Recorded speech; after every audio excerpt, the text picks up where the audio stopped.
principe van de ploeg. We zitten hier in het theater, de Stad Schouwburg in Middelburg. En daar zitten we niet zomaar, want jullie zijn on tour met The Best of Britain. We zijn met z'n negenen, 4 zangers en 5 muzikanten. En dat is eigenlijk alles wat mooi is aan de Britse popmuziek, waar ik mee opgegroeid ben en jij waarschijnlijk ook. Dus dat is van Beatles tot Coldplay en tot David Bowie, The Stones. Het is echt een fantastische muzikale voorstelling met hele goede muzikanten. Echt de top van Nederland zit in deze band. En 1 keer per 2 jaar doen we dit en dan krijg ik ze bij hun andere projecten die ze doen, krijg ik ze vandaan. En dan gaan we op tour met z'n allen. En een fantastische zangers, Edward Rekers, Maarten Peters en Brenda B, goede zangeres. Dus het is echt een hit. Het is zo'n beetje allemaal uitverkocht.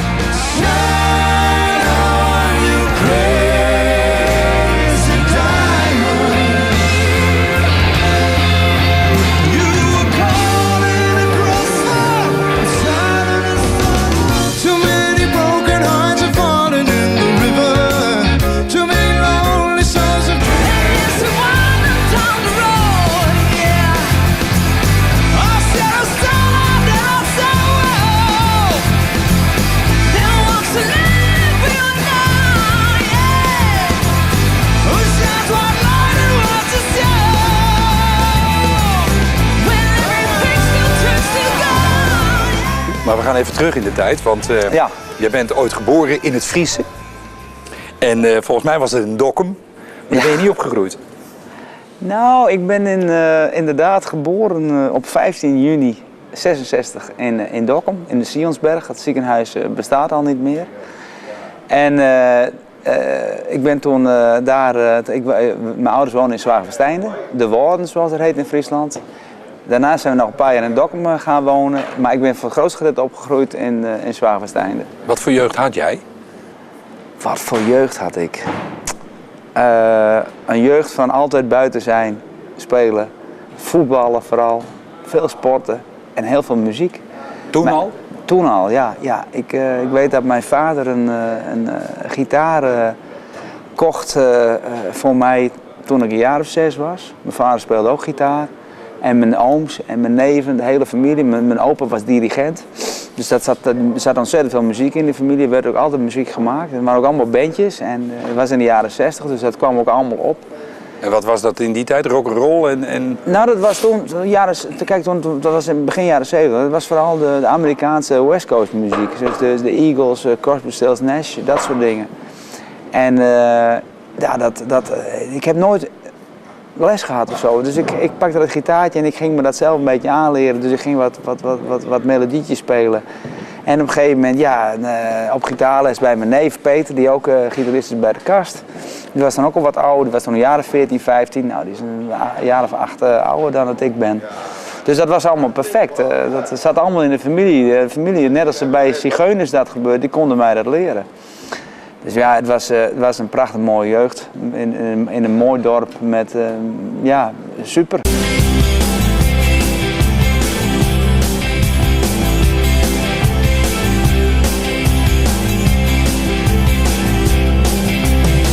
Ze zeggen wel dat je blijft hangen aan het diepe waar je niet op valt.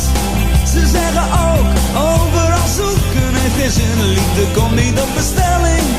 En de overslaande vonkel even min. Je hoort ook wel van die verhalen in de goot door een gebroken hart. Wat dat betreft bleef ik gelukkig ongedeerd. Liefde heb ik gul gegeven, maar ik heb niemand ooit aanbeden of vereerd. 1000 keer heb ik me vergist, 1000 keer de verkeerde smaak. Zonder je te kennen heb ik je gemist, maar deze keer is het raak.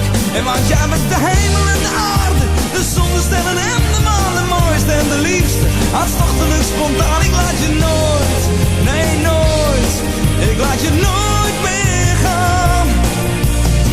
Het lot, daar kun je in geloven, als je aan anderen de keuze laat. Maar ik kies zelf, hou mijn leven zo in eigen hand. Ik wil er liever meer erin staan.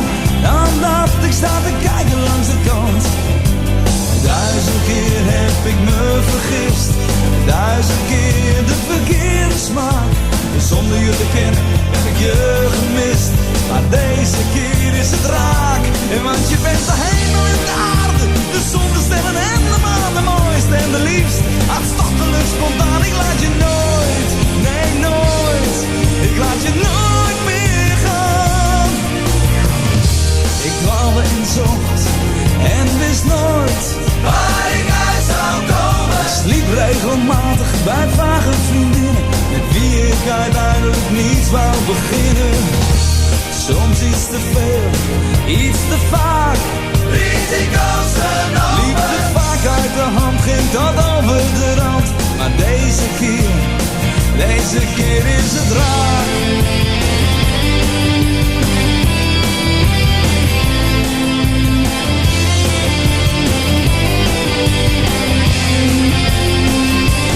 Want je bent de hemel en de aarde, de zon, de sterren en de maan. De mooiste en de liefste, hartstochtelijk spontaan. Ik laat je nooit, nee nooit. Ik laat je nooit meer gaan. Je bent de hemel en de aarde, de zon, de sterren en de maan. De mooiste en de liefste, hartstochtelijk spontaan. Ik laat je nooit, nee nooit. Ik laat je nooit meer gaan.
Maar dan ga je naar de middelbare school. Dan zou je denken, dan ga je een beroep kiezen. Je wil iets worden. Ik ben toch heel benieuwd wat Siep voor een vak gekozen zou hebben.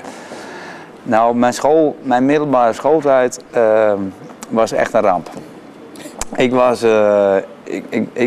Ik zat op een hele conservatieve school, heel christelijk, er zaten wel enkele leuke leraren tussen, maar over het algemeen was het toch proberen om Siepie toen nog, dat heet ik toen nog, Siepie om die onder de duim te krijgen en vooral naar school te krijgen. Dus dat hebben ze met alle macht dat geprobeerd. Uiteindelijk ben ik er wel met een diploma van IMAVO afgekomen. Toen ben ik, maar ik wist eigenlijk al heel jong dat ik de muziek in wilde. En ik denk, ja, wat heb ik daarvoor nodig? Ja, dat heb ik eigenlijk allemaal wel, dacht ik. Ik moet teksten kunnen schrijven. Nou, ik was redelijk goed in het Nederlands en in Engels. En dus ik was op die leeftijd al, op de lagere school zat ik al in bandjes. En dat was al mijn doel. En dat er ook zoiets als een conservatorium bestond, ja, daar kwam ik pas later achter. Maar dat had ik eigenlijk helemaal niet nodig, dacht ik. Sterker nog, ik dacht van, ja, ik wil mijn eigenheid niet verliezen. Ik wil zoveel authentiek mogelijk blijven. En ik had heel veel moeite met gezag en met mensen die zeiden wat ik moest. Heb ik nu minder moeite mee, omdat ik vaak zelf nu wel bepaal wat er gebeurt. Dus dan heb je er ook wat minder moeite mee. Maar ja, ik kan nog steeds slecht over van hogerhand dingen die me opgelegd worden.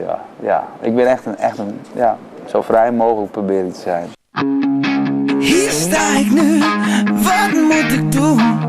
Hoe had je het gewild? Nog nooit was ik zo dicht bij jou, nog nooit zo goed in beeld. jij er bent, ga ik dromen geloven. En hoe hard je ook rent, de vlammen slaan over.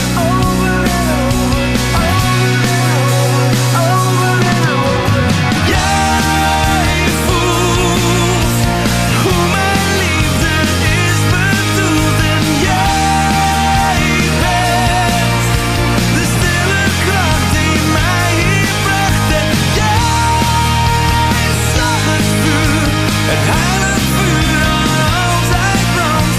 Jij bent de roos waar ik op strand. Ik had zo'n vol gevoel dat jij was, want er hing iets in de lucht. Dat ogenblik, die oogopslag, we zijn in evenwicht. Want als jij bent, komt het beste naar boven. En hoe hard je ook rent, het vuur zal niet over. Vuur zal niet over, vuur zal niet over, vuur zal niet over. Jij voelt hoe mijn liefde is bedoeld. En jij bent de stille kracht die mij hier bracht. En jij zag het vuur, het heilige vuur aan altijd brandt. Jij bent de roos waar ik op strand. Het gebeurt steeds weer, dus ik kom er maar vooruit. Elke keer, oh je zit onder mijn huid. En de lucht zit vol met liefde en verlangen naar elkaar. Onzichtbaar zijn de lijnen tussen jou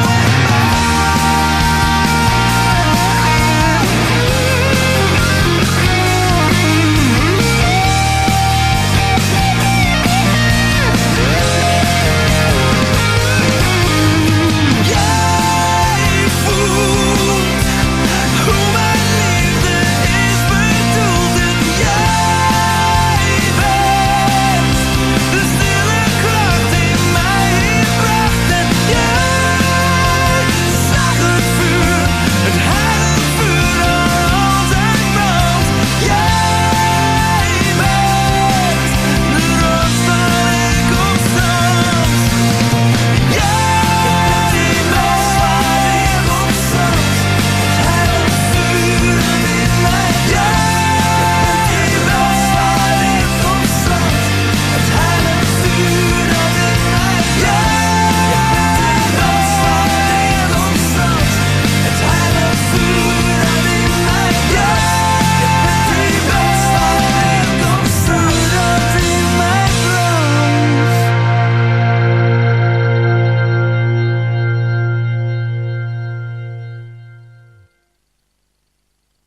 Maar dan zit je op de middelbare school. Jij wil dus eigenlijk maar één ding. En dat is muzikant worden. En daarnaast, dat boeide je niet. Qua jongen ook. Ja, best wel. Ja, best wel een brani schopper. En natuurlijk ook in de muziek. Dus ik had twee dingen. Of ik wilde professioneel sporter worden, of ik wilde muzikant worden. Dus ik wilde niet het normale leven. Want met alle respect voor het dorp waar ik vandaan kom, maar ik wilde iets anders. En om dat te ontsnappen moest ik zo'n soort beroep vinden. Of een manier van waar ik mee de wereld over kon. Nou, dat kan als sporter of dat kan als muzikant. Dus ik heb ook beide geprobeerd. Ik was fanatiek voetballer en later triathlons en schaatsen en fietsen, wielrennen. Ambities gaat om professioneel te gaan voetballen? Of gedaan? Ja, wel gehad. Ook nog even wel bij een selectie gezeten van het Friese elftal. Toen de tijd nog het Friese elftal. Ja. Maar ik was toch niet goed genoeg. Nee, daar was ik niet goed genoeg voor.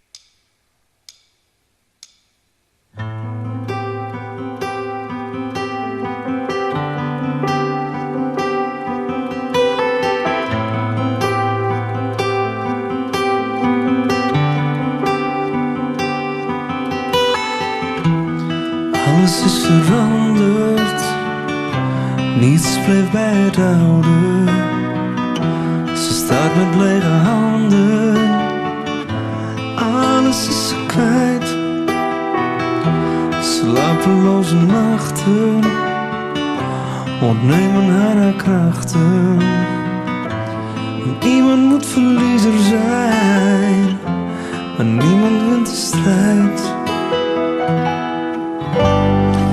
Ik voel het hart van de aarde beven. Een mens die vecht om te overleven. Op de vlucht in een dal tussen land en sterren.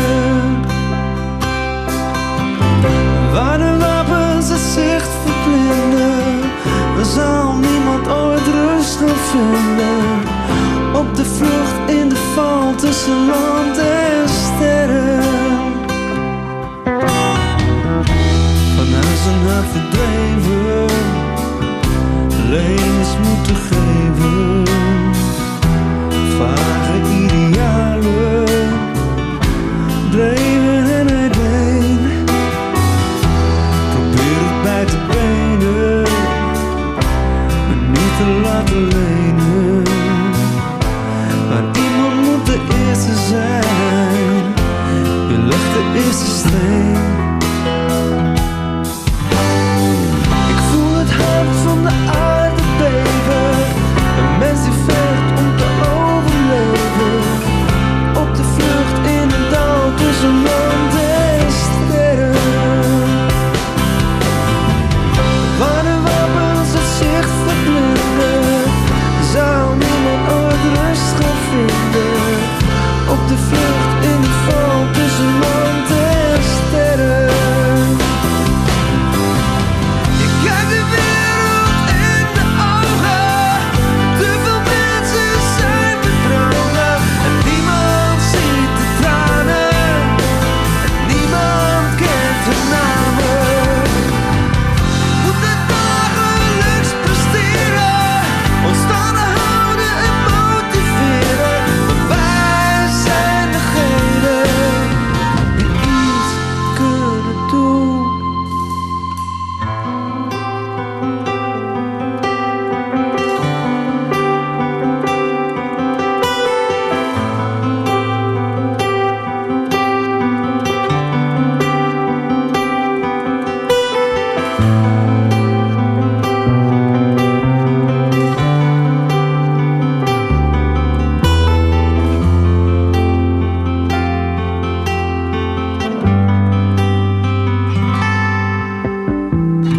Waar de wapens het zicht verblinden, zal niemand ooit rust gaan vinden. Op de vlucht in de val tussen land en sterren.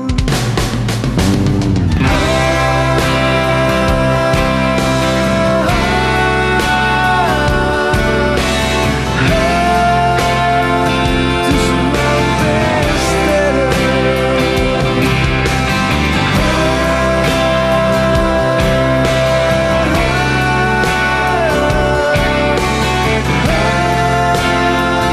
Tussen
Laat ik nog even bij die MAVO, die heb je afgesloten. En dan ben je een jaar of 16, 17 denk ik. Ja, ik was een keer blijven zitten, dus ik was 17, 18, ja. Ja. En toen? Toen heb ik nog een jaar houtbewerk gedaan, meubel maken en timmeren. Vond ik hartstikke leuk. Met mijn handen bezig zijn, vond ik super. En toen moest ik verder. En toen ben ik gaan werken en ben ik gaan optreden en toen ben ik eigenlijk de wijde wereld in gegaan. En toen moest ik nog in dienst, maar dat heb ik geweigerd. Dus Je bent een dienstweigeraar. ik ben nog een oude dienstweigeraar. Ja, ik ben tegen alles wat met Autoriteit zie je. met militarisme, ook dat. Ik had het ook nooit gekund. Ik was er ook zo uitgeknikkerd waarschijnlijk. Maar autoriteit, maar ook, ik ben... Kijk, als mensen zeggen van, ik ga altijd nadenken van, je moet dit. En helemaal als mensen zeggen van, nou, je moet daar naartoe en je moet dat land... moet je achter die mensen aanjagen. Nou, dat zou ik nooit kunnen. Ik zou het absoluut niet kunnen, want ik ga dan denken van ja, wat hebben die mensen verkeerd gedaan en hoe zit dat hier, hoe zit het politiek hier, daar denk ik altijd over na. Dus nu ook, dan zie ik dan dat mensen van de Nederlandse defensie worden uitgewezen naar andere landen. Ja, maar dan wil ik van de hoed en de rand weten waarom. En je moet daar niet over nadenken, je moet gewoon je ouders opvolgen. Dat zou ik nooit kunnen. Dus ik heb de dienst geweigerd. Toen kwam ik in een rusthuis terecht. Nou, dan was ik manager van alles in Bentveld, vlakbij Zandvoort. Zandvoort maakte ik ook muziek met mensen. En inmiddels was ik het bandje al begonnen, wat later de kast werd. Dus maar daar ben ik gewoon wel als Friese jongen, dan ben ik ook goed Nederlands. Of goed, we hebben steeds een enorm accent natuurlijk, maar dan ben ik beter Nederlands gaan spreken.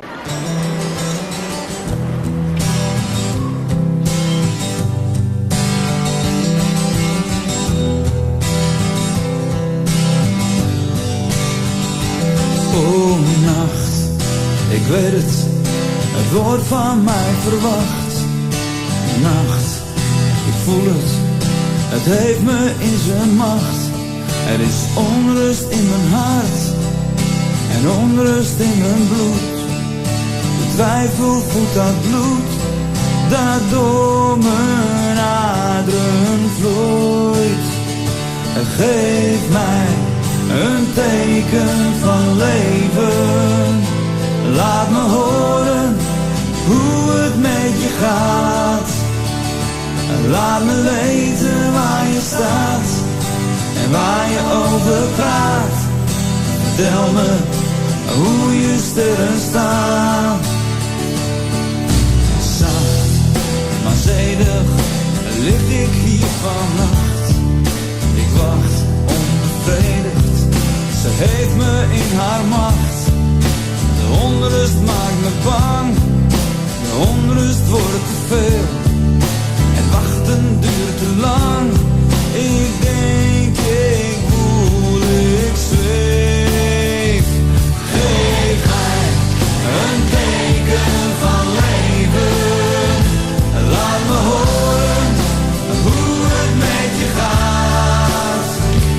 Laat me weten waar je staat en waar je over praat.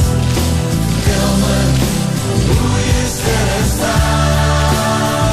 Want ik hou één blik op de klok gericht en één blik op het avondlicht.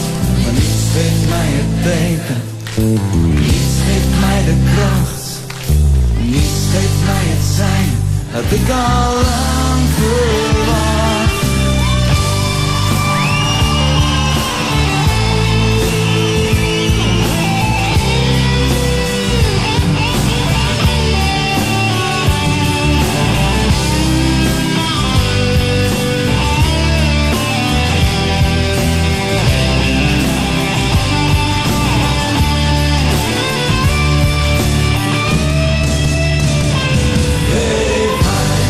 Een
Je gaf daar net al aan, hè? Dan wil je muzikant worden, maar je woont in Friesland.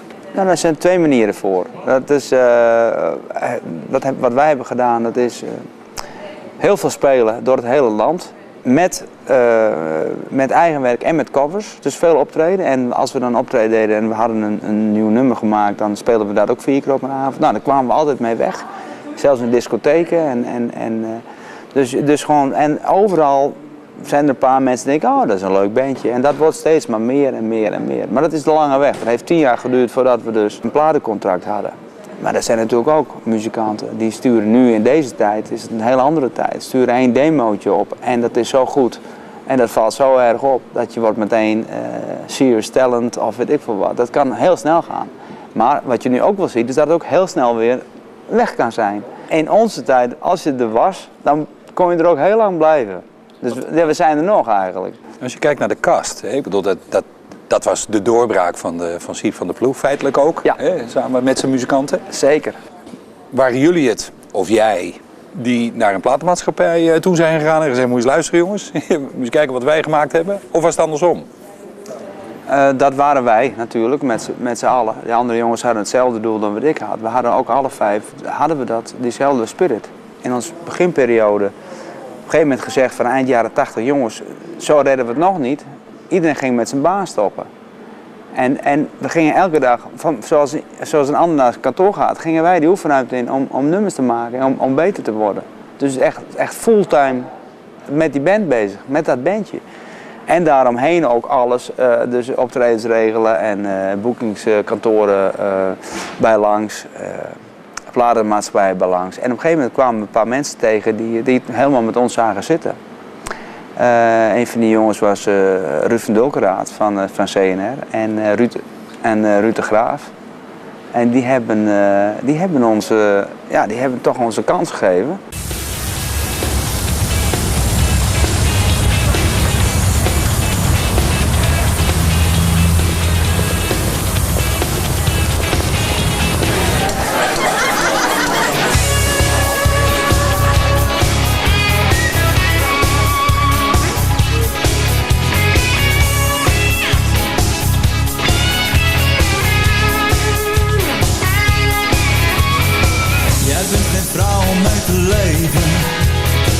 Want regelmatigheid wat sleuren, dat zou niet bij je passen. Je bent een vrouw die blijft verrassen, jij geeft elke dag een andere kleur. Jij bent geen vrouw om te vertrouwen, want alle zinnen die je zegt, ben je snel weer vergeten. Alsof de woorden zijn versleten, toch klinken ze keer op keer weer recht. Zo onvoorstelbaar, onvoorspelbaar, alsof je elke dag een ander bent. Zo onvoorstelbaar, onvoorspelbaar, je verandert van de een op het andere moment. Zo grillig, gewillig en zo onweerstaanbaar, ongrijpbaar. Jij bent geen vrouw die zich laat leiden. Jij bent degene die bepaalt, je hebt dat zuidelijke warme, die ongelofelijke charme. Jij hebt een bloeddruk die nooit danst. Jij bent een vrouw om te beminnen, een die je zomaar niet weerstaat. Jij kunt uit het niets verschijnen, om onverwacht weer te verdwijnen. Een vrouw die komt maar altijd op weer gaat. Zo onvoorstelbaar, onvoorspelbaar, alsof je elke dag een ander bent. Zo onvoorstelbaar, onvoorspelbaar, je verandert van de een op het andere moment. Zo grillig, gewillig en zo onweerstaanbaar, ongrijpbaar. Soms spreek je zomaar van liefde en beloof je de hemel op aarde, maar jouw beloftes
En dan maak je je eerste plaat. Maken we onze eerste plaat, inderdaad. We hadden al een Engelstalige cd gemaakt, maar op een gegeven moment ging ik Nederlandstalige teksten schrijven en dat was ook meteen, de maatschappijen waren meteen enthousiast daarover. Dat viel meteen meer op.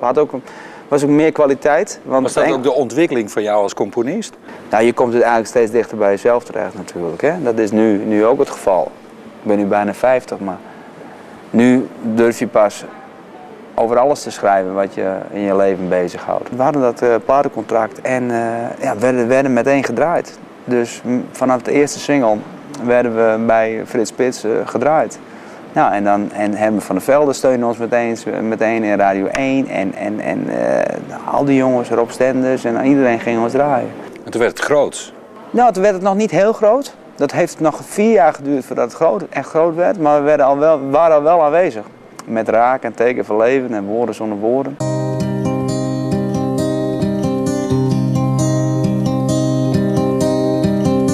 Nooit gelogen, nooit bedrogen, maar het is anders dan voorheen. Wel als maatjes door één deur, maar minnaar zonder kleur. Ik voel me zo alleen. Lege dagen zonder klagen glijden ongemerkt voorbij. We doen of ze niet bestaan, waar is het misgegaan? Voel jij nog iets voor mij? We hebben woorden zonder woorden en we lezen elkaars ergernissen en naar elkaars gedachten. Hoeven wij al lang niet meer te gissen en de stilte wordt verward met rust. Ik mis het vuur waarmee je hebt gekust. Kunnen wij je tijd nog keren? Ik wil je weer als ooit begeren. Al die dromen, ons ontnomen, allang vervlogen in de nacht. Is er nog genegenheid? Oh, is er slechts de eenzaamheid? Ach ja, we slapen zacht. Opnieuw beginnen, je weer beminnen. Mijn fantasie slaat veel te vaak op hol. Er zijn redenen in overvloed, maar we hebben niet de moed. Hoe houden we dit vol? We hebben woorden zonder woorden en we lezen elkaars ergernissen en naar elkaars gedachten. Hoeven wij al lang niet meer te gissen en de stilte wordt verwarmd met rust. Ik mis het vuur waarmee je hebt gekust. Kunnen wij je tijd nog keren? Ik wil je weer als ooit begeren. Maar als de hartstocht is geblust, geef me raad, vertel me wat te doen. Zal ik ooit nog dromen, net als toen? Zal ik nog verdrinken in een zoen?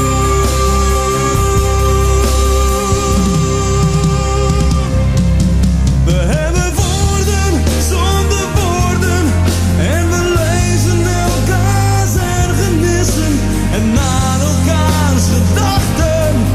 Hoeven wij al lang niet meer te gissen en de stilte wordt verwarmd met rust. Ik mis het vuur waarmee je hebt gekust. Kunnen wij je tijd nog keren? Ik wil je weer als ooit begeren. Maar als de hartstocht is geblust.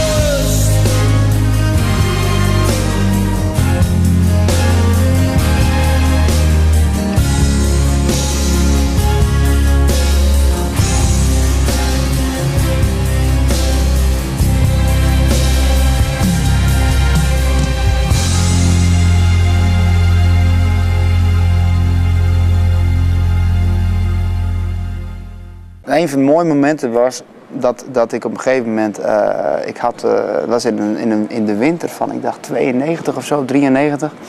Ik had samen met mijn vader op het ijs in Dokkum een koek- en sopie stand. En we verkochten daar de chocolademelk en we hadden het altijd ongelooflijk druk, want ik had de hele Caspier daarnaast staan. Dus dat ging door heel Dokkum, dat lawaai en die muziek.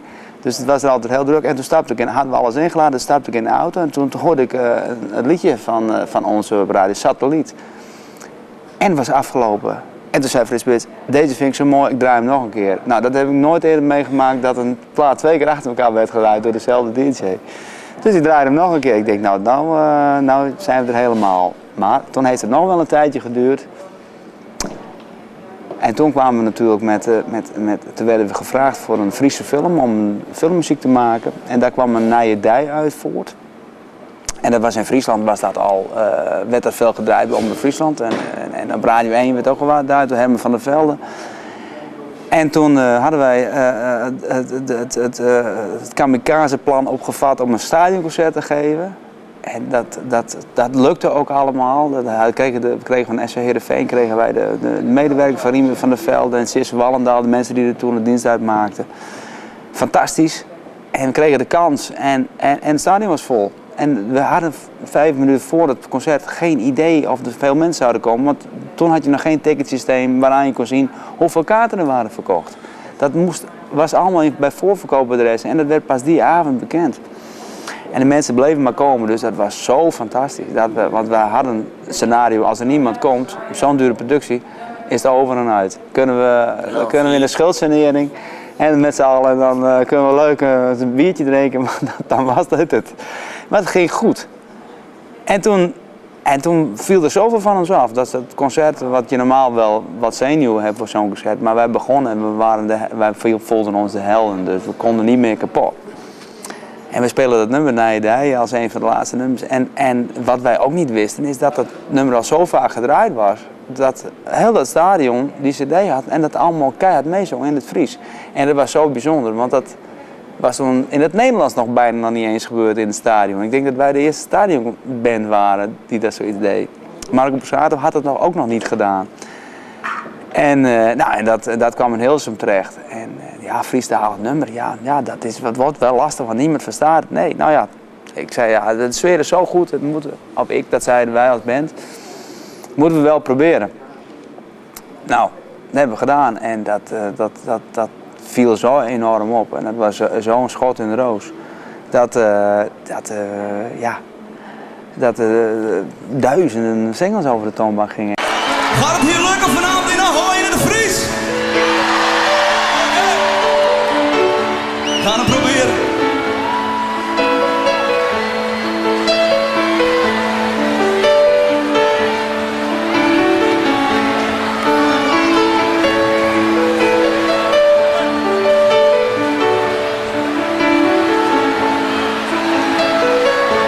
De nacht is voorbij, de zee is vrij om heen te keren.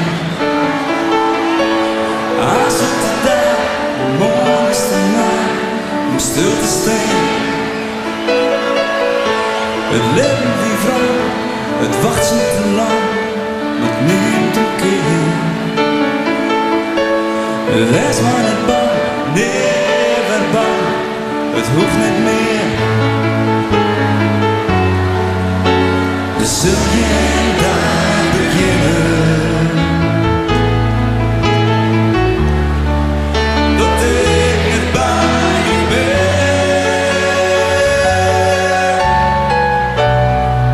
Genoeg van zin, zonder zin. Ja, wie niet hoort, ja, wie niet heeft, als de doos me maakt.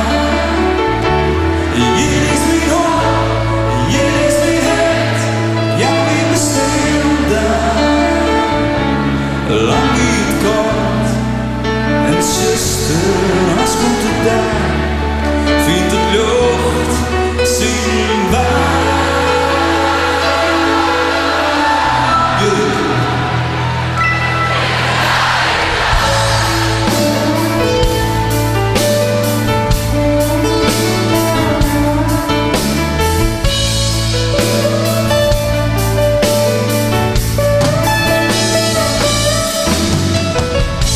Kan net uit de rie, het paard dat ik hier, het wie zonder aan. De die er wie, het het dat ik hier, het wie verzijn. Come on, that you, zelfs in daarvoor, begin op een nacht. Want de leven gaat vol, van mensen boer, maar voel me vrij. Dus zul je daar beginnen, dat ik net bij die ben. Je hoef ik van eens rennen, zonder zin. Oké, met z'n allen, kom maar! Je weet niet hoor, je weet niet het, als du het doos met mij. Je is mijn hoor, je is mijn het, ja, wie bestaan op daar. Lang wie het komt, en zuster, als komt de dag, vindt het lucht, zien we.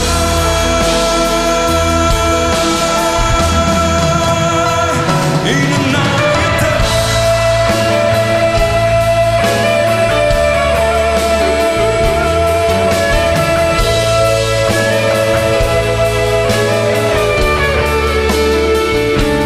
Lang wie het komt, en zuster, als komt de dag, vindt het lucht, zien we.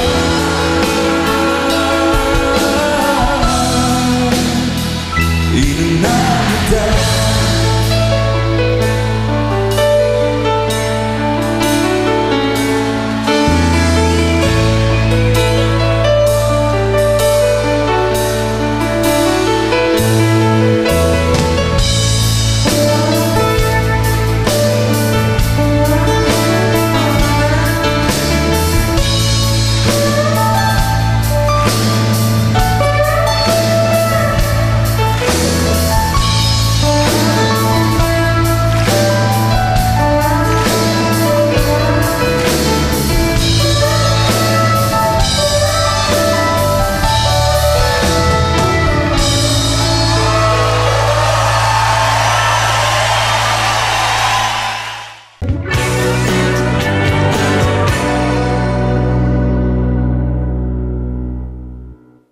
Dan komt er een moment en dan hebben jullie jarenlang succes gehad met de kast.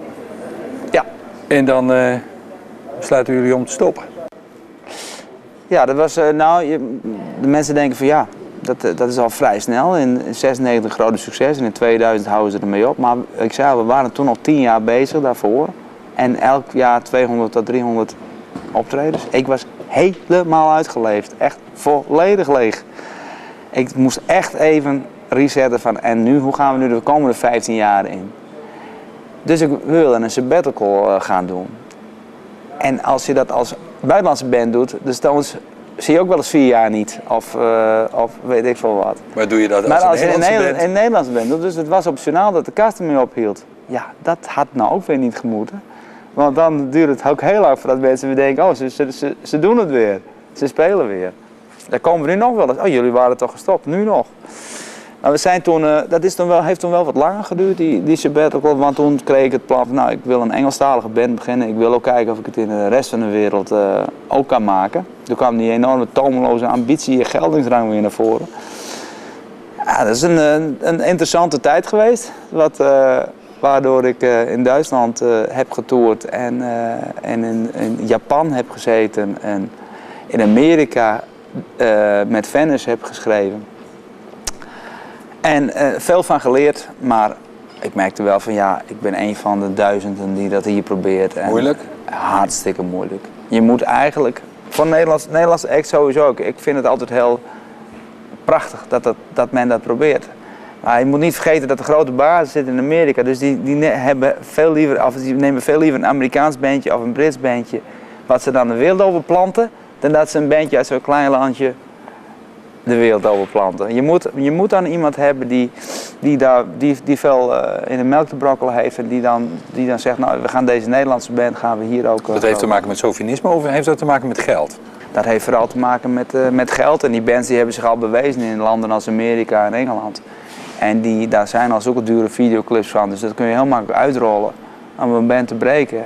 Uit een klein landje in een groot land is lastig. Kijk, wat een Golden Earring, fantastisch dat het allemaal zo goed is gegaan. Maar het is ook vooral het werk geweest van zekere meneer Haaien. En die heeft het ook met Shock & Blue gedaan. En die kwam ik op een gegeven moment ook tegen. En die zei, Siep, ik wil nog 1 keer knallen. Ik denk, nou gaat het nog gebeuren.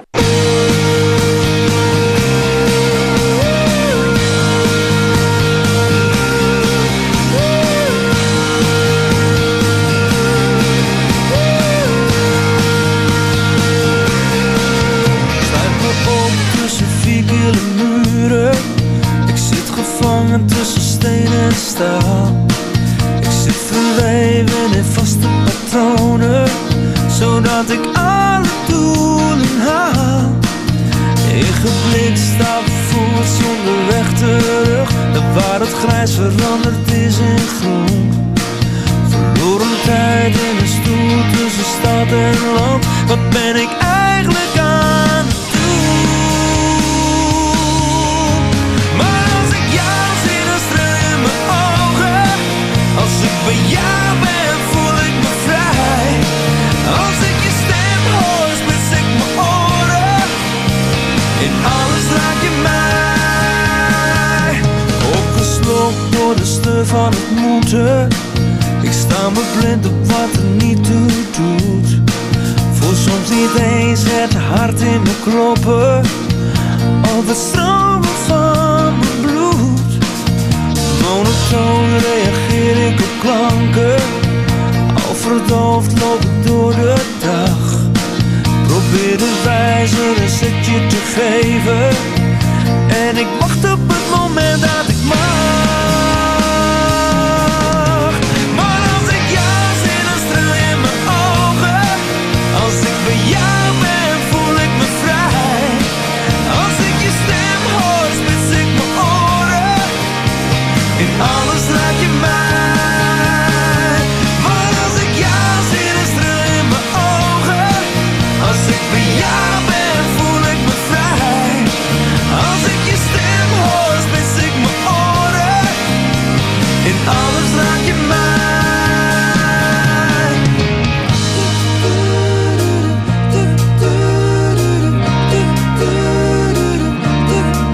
Want als ik jou zie,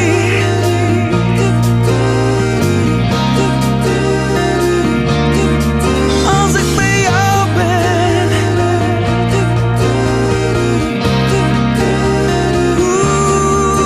als ik je stem hoor.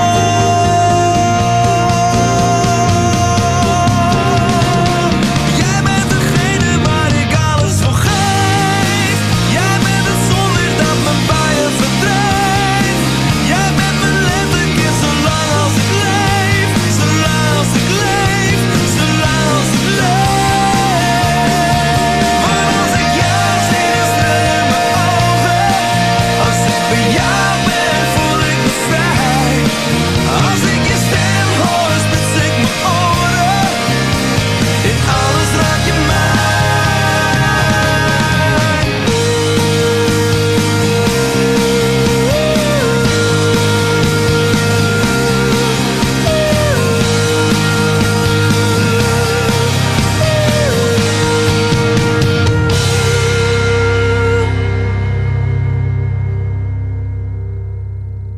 Je gaat op een gegeven moment in een musical spelen. Ja, nou, dat was een van de dingen die ik ook wilde. Dat wilde ik in na de kast. Ongelooflijk contrast toch, hè? Met een popband, nederpop. Ja, maar ja, kijk, in een nederpop een liedje verkondigen van 3 minuten is ook een verhaal vertellen. Dus als jij goed een nummer kan brengen en daar heb je de goede energie in, dan kan je dat in een musical ook al. Dus er komt het stukje acteren er nog bij. Dus daarom kijk ik wel altijd heel erg goed van, wat is de rol, hè, waar ik voor gevraagd word. Zoals Rembrandt, ja, dat past mij fantastisch. Het is een statige man. En er was ook iemand die niet luisterde naar die zijn eigen gang ging en zijn eigen wedstrijd. Daar heb ik dan iets mee. Dus daar kan ik heel veel van mezelf in kwijt. En als ze mij vragen voor de Wizard of Oz of zo, om dan dansend over het podium te gaan, moet je mij niet voor hebben. Maar wel Wim Sonneveld. Maar Wim Sonneveld is natuurlijk ook een fantastische vertolker. Als iemand je raakt in het Nederlands, is het wel Wim Sonneveld. Als hij op zijn krukje gaat zitten en het dorp doet, dan speelt er een film zich voor je af. Dus dat herken ik aan zo'n man. En dat vind ik een grote klasse. Dus daardoor heb ik daar ook op ja gezegd toen. En is dan die christelijke school, christelijke opvoeding, heeft dat ook een rol gespeeld om voor de EO Jezus te spelen in de Passion? In de Passion, nou, daar ben ik ook voor gevraagd. En dat vond ik fantastisch. Wat was daar de uitdaging in? Nou, ten eerste werd het gedaan met de muziek waar ik helemaal in thuis ben, de nederpop. Dus nummers van The Scene, van Dikhout, De Kast, alles zit daarin. Dus dat voelt heel goed. Plus dat ik natuurlijk de figuur Jezus heel interessant vind. En ik vind ook dat ieder mens iets van Jezus in zich heeft. Dus ik denk dat kan ik dan ook laten zien.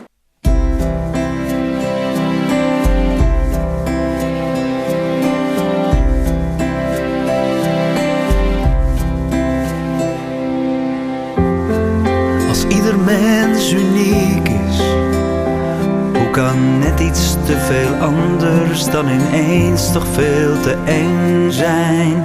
Zelfs als er ogenschijnlijk niets is, tot een ander zo verandert en ineens zo ver van jou lijkt. Terwijl ik ook wil durven dromen, worden gelijke kansen afgenomen. Ik ben iemand, net als jij. En ik knok voor wat het waard is, om gewoon te zijn. Er is niemand, net als jij. Dus als je 2 keer naar me kijkt, zie dan dat ik niet zo anders ben dan jij.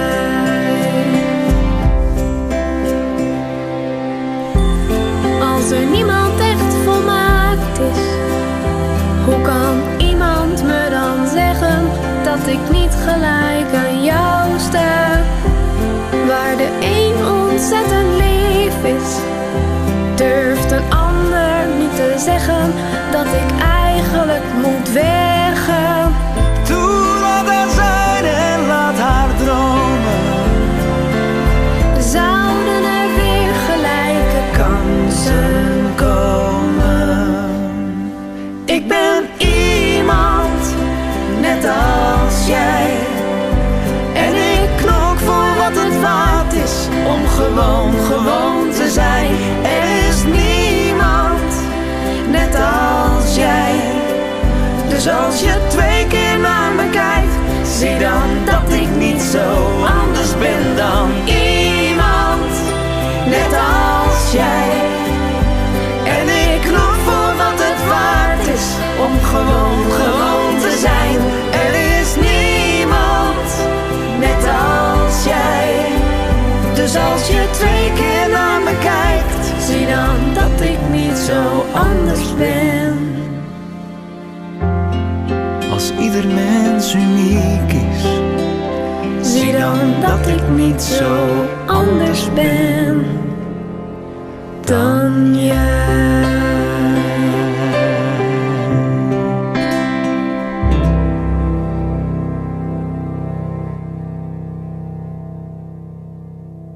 De kast. De kast doet het ook gewoon tussendoor. We stonden gisteren nog te spelen op het provinciehuis in Friesland. We hebben nog een aantal festivals staan dit jaar.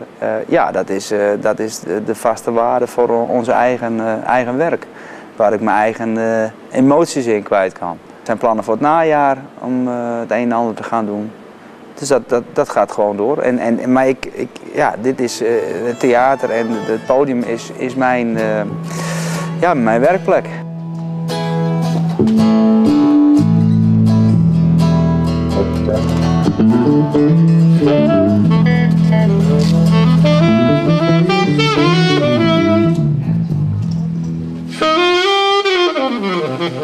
Driver seats, yeah.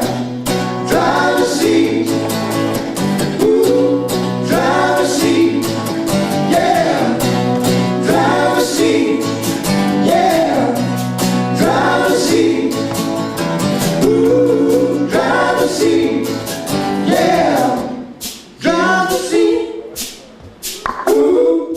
Driver seats,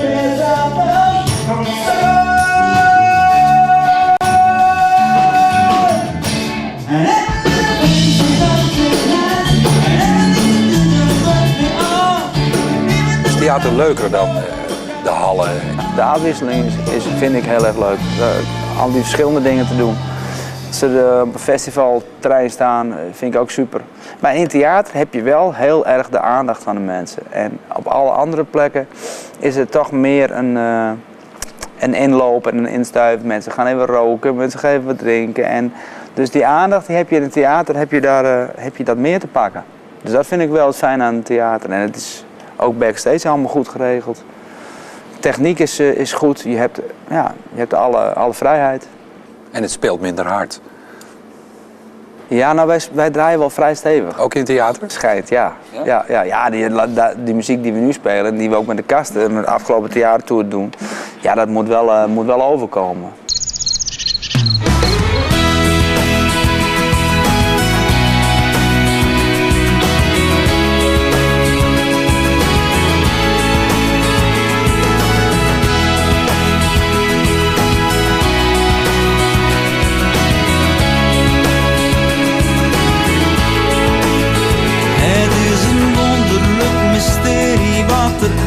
Gebeurt. Zoveel dingen om me heen voelen magisch. Het is ongelooflijk hoe jij mijn droom hebt ingekleurd. Het avontuur dat ik beleef is fantastisch. Ja, betoverende lach en je oogopslag zijn het beste medicijn voor mij. Hey, hey, hey.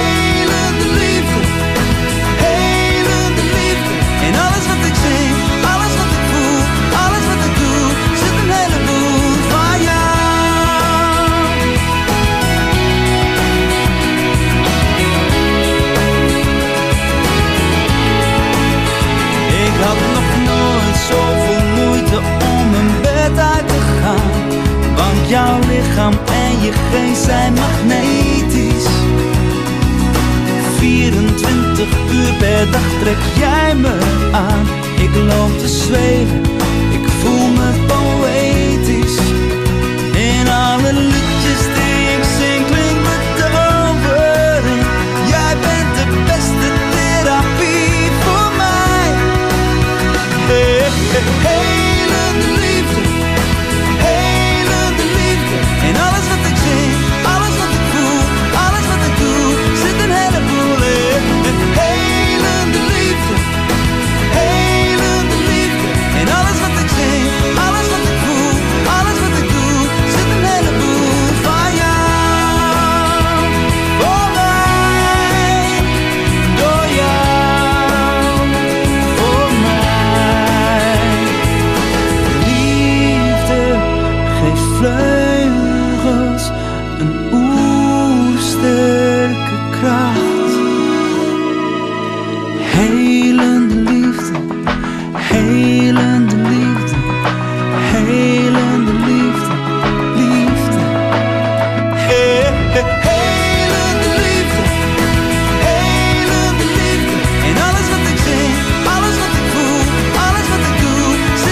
Vorig jaar ben je getrouwd.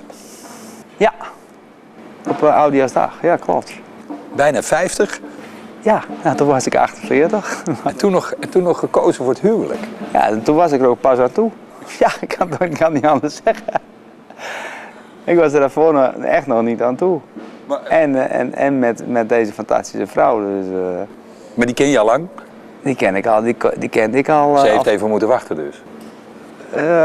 Ja, even. Nou, ik ken haar 5 jaar. Ben je een huisman? Jawel, denk ik ook wel. Ja? Ja, ik geniet enorm van mijn kinderen. Ja? Ik heb één dochter van 16 en 2 kleine kinderen. Een meisje van bijna 2 en een jongetje van 3 maanden. Ja, dat is schitterend. Word je dan muzikanten, denk je? Of hoop je het? Nou ja, als ouder ben je natuurlijk zo ongelooflijk trots op je kinderen. Dus die kleine meisje is altijd aan het zingen en met haar speelgoedgitaartje bezig. Maar dat moet ze lekker uitzoeken wat ze Maak je ook muziek thuis met je kinderen? Of Ja, speel je voor ze, in plaats van het lezen van een boekje? Ik speel meer voor ze dan dat ik voorlees, inderdaad. Ik pak elke dag wel even de gitaar of de piano met, dat we even spelen, dat we even wat muziek maken.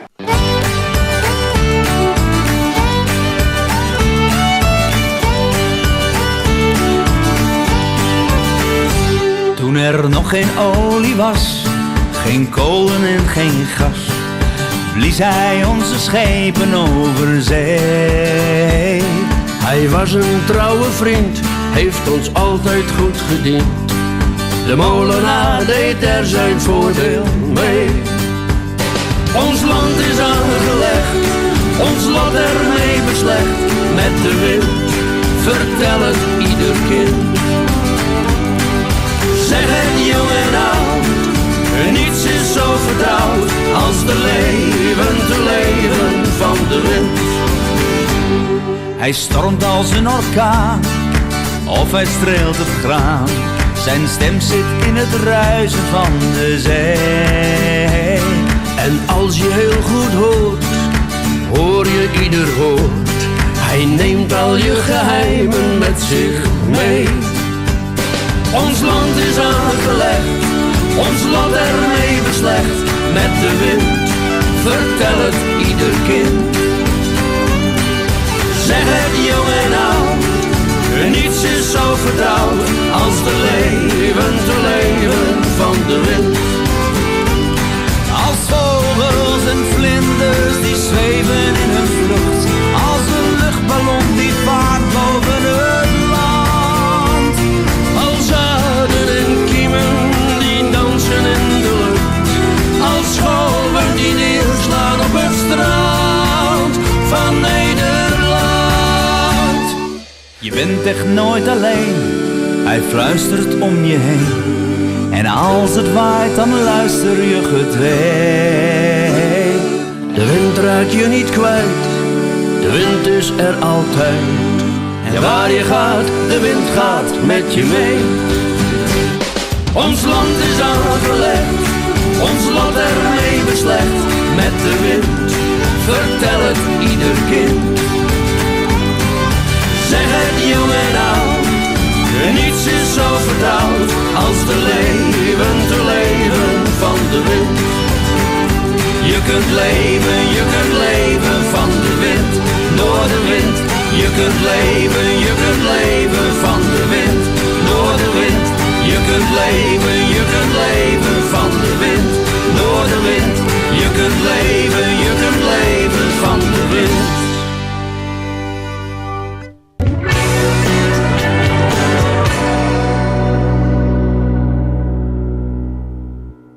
Ja, ontspanning, dat zit hem in de sport. Ja, en in de muziek natuurlijk. En in de muziek? Muziek is ook nog steeds, zijn twee hobby's, het sport en de muziek. Gun je je wel vakantie?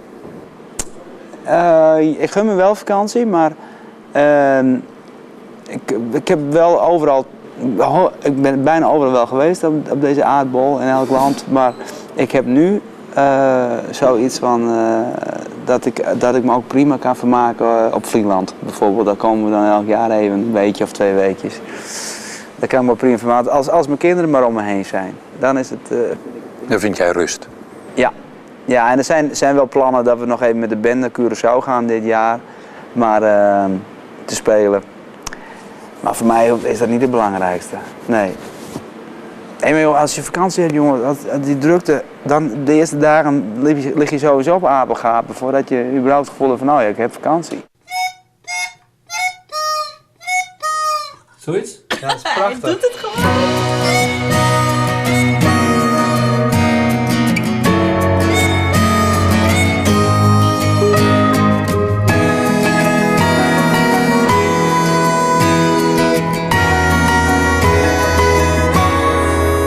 Over bergen en dalen, de Sahara en de zee. Van Afrika naar hier, wind tegen wind mee. Altijd weer terug naar datzelfde stukje groen. Trouw aan ons land, een groot kampioen. Want hier was wat je nodig had, hier was alles goed. Al zijn het andere tijden, hier is waar je broedt. Het voorjaar begint, als ik jou heb herkend. ben zo blij als een kind als jij er weer bent. Je bent de koning van de weide, een keizer in het veld, in het mooiste jaargetijde, een nationale held. Moedig en sterk ga je voorop in de strijd. We hebben je nodig voor een nieuw beleid. Voor ons land en de vogels ben jij een symbool. Met je veren in oranje ben jij een idool. Je verbindt de partijen, de burger en de boer. Je wereld is kwetsbaar, het gevaar ligt op de loer. Je bestaan wordt bedreigd, je roep en je wals. Het is erop of eronder, wat dit je laatste wals. Je bent de koning van de weide, een keizer in het veld, in het mooiste jaargetijde, een nationale held. Wat is de lente zonder jou? Je geluid en je vlucht, je vuur is berucht, je kleurenpracht schittert in de lucht. Wat is de lente zonder jou? Wat is de lente zonder jou? Wat is de lente zonder jou? Je geluid en je vlucht, je vuur is berucht, je kleurenpracht schittert in de lucht. Wanneer kom je terug?